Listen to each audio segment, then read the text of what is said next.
One that I've been affected by, and many have, is the reawakening of the Peruvian tradition of a tribe called the Quero Indians, who turn out to be direct descendants of the Incas. The Incas were not destroyed by the Spaniards, as is popularly believed. Many of them just disappeared and went up the mountains. And they were told by their ancients, their wise men, that after 400 years or so, there would be a time when they could return. That time they call the Pachacuti is now. It began in 1987, and they came down from their high, very simple lives up in the higher Andes to begin to teach. And what they teach is exactly what Lawrence says we've lost. So it's very timely.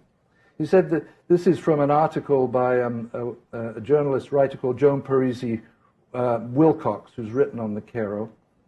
The Quero tend not to make the Cartesian distinction between subject and object, between inner and outer, between the signified and the signifier, or between the secular and the sacred. They are able to slip the bounds of the causal and are able quite literally to step outside of linear monochronic time into non-linear polychromic time. They have not lost the sensory foundation of knowledge, and so they perceive synesthetically, bridging the senses, so that as they are looking at a mountain, they can feel its texture. They perceive totalities, which are by definition non-linear, rather than the fragmented causal reality the West apprehends.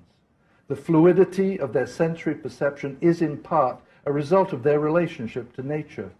Their interaction with Mother Earth, to Pachamama, as part of daily life is not only environmental, but energetic, part of their being and existence.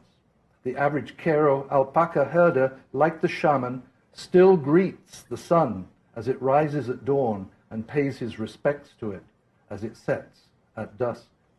Quero daily life is immersed in the sensory, in the mythic, in the feminine, in eros. This is what is needed as we begin to reawaken, I believe, to the aspect of the Christ, which is this cosmic man, which is also outside as well as inside.